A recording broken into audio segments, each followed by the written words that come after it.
नमस्कार दोस्तों, मैं हूं राम कुमार। आप सभी का आपका अपने YouTube channel study Vande Mataram YouTube channel में स्वागत करता हूं। दोस्तों फ्रेंड्स, आज हमारी पांचवी क्लास है। 4 क्लासें हम कर चुके हैं हिंदी में। यदि आप लोगों ने हमारी वो क्लास नहीं देखी तो पहले उसको देखें, फिर इसको देखें। हम टॉपिक वाइज एकदम बेसिक से चैप्टर वाइज चैप्टर क्लासेस चला रहे हैं। यूपी पुलिस एंड आगामी सभी प्रतियोगी परीक्षाओं के लिए क्लासें हैं दोस्तों, जिसमें भी हिंदी पूछी जाती है। उन सब के लिए अति महत्वपूर्ण प्रश्न हैं, उनसे बनते हैं, इसमें से वो हम कराते हैं। तो चलिए आज का सेशन स्टार्ट करते हैं। देखिए आज हमारा सेशन क्या है, वाच्य। वाच्य क्या होते हैं, इसका मतलब होता है, वाच्य का मतलब होता है वाक्य। वाक्य को बोलने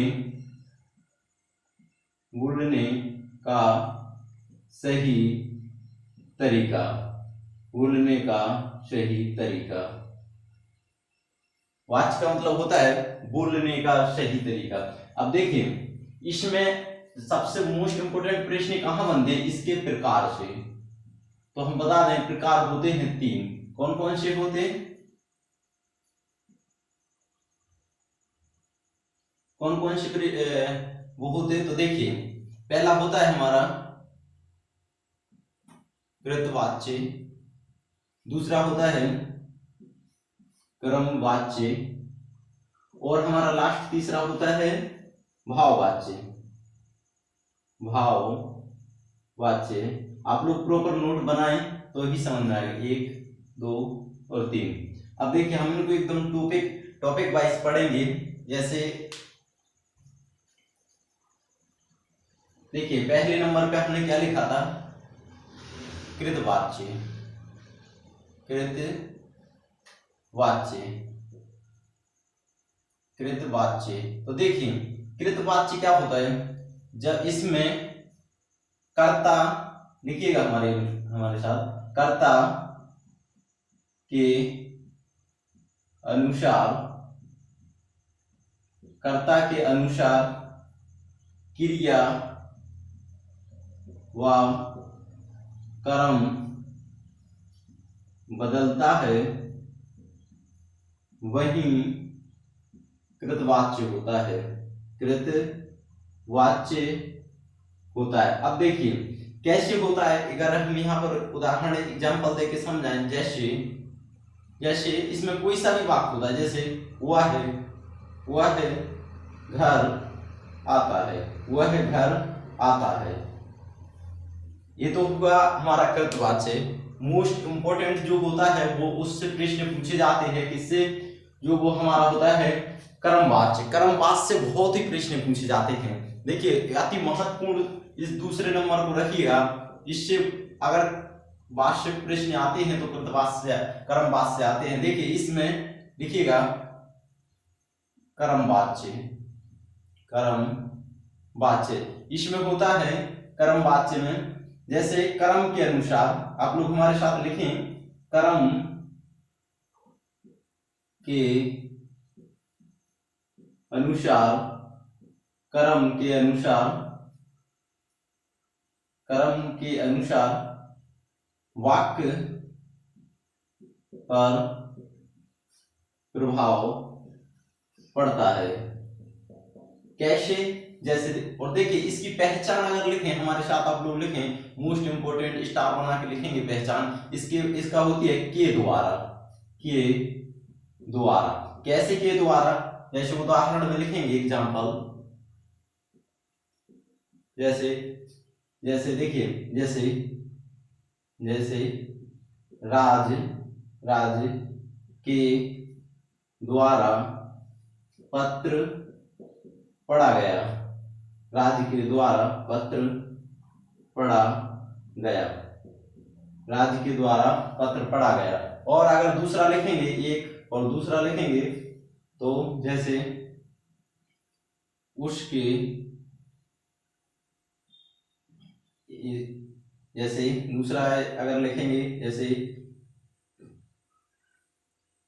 जैसे केवट के द्वारा पानी भरा गया। कई इसमें देखिए एग्जाम्पल एक दो ही हम यहाँ दे सकते हैं समझने के लिए इसमें, और ये भी निश्चित नहीं है कि यही एग्जाम में आए, ये तो कोई आता नहीं, बस समझने के लिए यहाँ पर एग्जाम्पल हम या हो या कोई दूसरा हो, एग्जाम्पल समझने के लिए ही थ्योरी क्लास चलाई जाती कि आप लोग उसके आधार पर दूसरा प्रश्न हल कर पाए।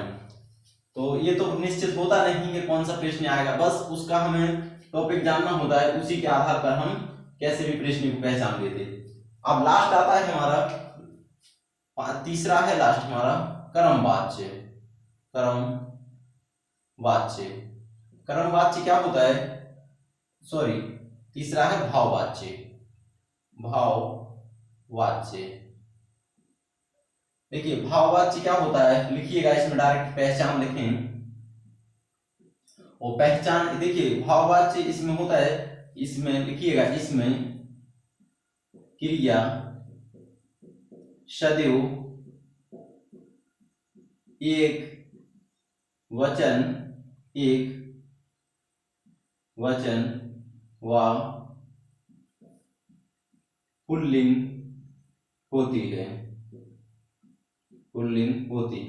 अब देखिए इसमें अगर इससे हम अब कैसे एक वचन और पुल्लिंग होती है, तो देखिए यहाँ पर हम एग्जाम्पल लिखेंगे।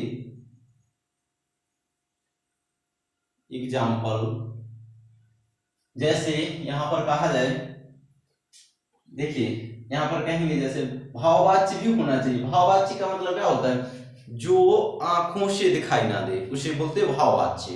एक क्रिया हम जैसे हमने अगर क्रिया आप लोगों ने पढ़ी हूँ, क्रिया में पढ़ाया था, पिछले हम क्लास अपलोड कर चुके हैं, उसमें क्रिया होती जैसे एक क्रिया क्या आती है, भाववाच्य क्रिया। भाववाच्य यानी कि जो आंखों से सॉरी संज्ञा, भाववाच्य संज्ञा जो उसमें होता है जो आंखों से दिखाई ना दे, तो ऐसे ही ये होते हैं। लेकिन इसमें हमेशा एक रूल्स लगा होता है, इसमें क्या होता है कि एक वचन होता है, एक वचन का मतलब सिंगुलर नंबर। तो देखिए कैसे एक वाक्य देंगे तो पता चल जाएगा इसमें, यानी कि ये सदैव एक वचन व पुल्लिंग होती है। जैसे उससे पढ़ा नहीं जाता, उससे पढ़ा नहीं जाता। देखिए पढ़ना होता है, लेकिन इसका पुल्लिंग का मतलब होता है यानी कि पुरुषलिंग। तो उसमें से देखिए पढ़ना एक वास्तव में कहा जाए, पढ़ना ये हमारी स्त्रीलिंग में आते हैं, लेकिन इसको हम क्या बनाया, पढ़ा, यानी कि उससे पढ़ा नहीं जाता, तो हमने क्या बनाया पुल्लिंग, और एक हमेशा एक वचन में आएगा। ठीक है, ऐसे ही और एक देखें, ऐसे कई वाक्य इसके एग्जाम्पल बना सकते हैं, जितने भी एग्जाम्पल बनाना है। तो देखिए आपको एक बार हम और रिवीजन करा देते हैं। कर्तवाच्य जो वाच्य होते हैं वो बहुत ही सबसे छोटा टॉपिक होता है वाच्य का। जैसे अगर कहा जाए, देखिए वाच्य का सही वाच्य की परिभाषा क्या होती है, अर्थ क्या होता है, वाक्य को बोलने का सही तरीका, वाक्य को बोलने का सही तरीका। इसके भेद कितने होते हैं अगर पूछा जाए तो 3 होते हैं। कौन कौन से, कर्तवाच्य, कर्मवाच्य और भाववाच्य। कर्तवाच्य में कर्ता के अनुसार क्रिया, लिंग, वचन ये सब बदलते हैं, और कर्मवाच्य में कर्म के अनुसार वाक्य में पर प्रभाव पड़ता है। जैसे के द्वारा, पहचान इसकी है के द्वारा। जैसे कहा जाता है हमारे द्वारा पत्र पढ़ा गया, उनके द्वारा अखबार पढ़ा गया। तो किसी जैसे कोई एक अन्य किसी व्यक्ति के द्वारा काम किया गया, यानी कि किसी दूसरे से काम कोई करे तो उसे वो क्या बोलते हैं, कर्मवाच्य। लास्ट है भाववाच्य। भाववाच्य की पहचान आपको हमने बता दी, इसमें सदैव क्रिया एक वचन और पुल्लिंग होती है। कैसे होती है, जैसे अभी हमने एक वाक्य क्या लिखवाया था, उससे पढ़ा नहीं जाता है, तो पढ़ना क्या है, पढ़ा क्या हो गया, एक वचन, पढ़ा नहीं जाता पुल्लिंग है। ठीक है, पुल्लिंग स्त्रीलिंग पुल्लिंग आप लोग जानते होंगे। तो बच्चों इतना छोटा सा ही टॉपिक था, एक हमारा 10 मिनट का टॉपिक था, और लगभग आपने इसमें से ज्यादा प्रश्न नहीं बनते। हमने कर्मवाच्य बताया है इंपोर्टेंट करके, इसको जरूर आप लोग पढ़ के जाएं। अगर आप किसी भी एग्जाम की तैयारी कर रहे हो, उसमें हिंदी पूछी जाती है, तो यहाँ से प्रश्न 100% बनते हैं। हमने भी एग्जाम दिए हैं, तो हम ऐसे इसलिए हम जानते हैं कौन कौन सा टॉपिक पढ़ाना है बच्चों को, वो हम आप सबके सामने लाते हैं। और ऐसे ही बेसिक से आगामी सभी प्रतियोगी 40 चैप्टर हिंदी में कराने वाले हैं। पूरे 40 के 40 चैप्टर हमने यूपी पुलिस के लिए रट के रखे हैं, आप सबके लिए पूरे हम कंप्लीट करने वाले हैं। तो आप लोग जुड़े रहें हमारे साथ, ऐसी ही क्लास और लें। घर में जो भी छोटे बड़े भाई बहन उनको बताएं और पढ़ें study Vande Mataram YouTube channel से। तो बच्चों मिलते हैं नेक्स्ट वीडियो में, तब तक के लिए बच्चों धन्यवाद।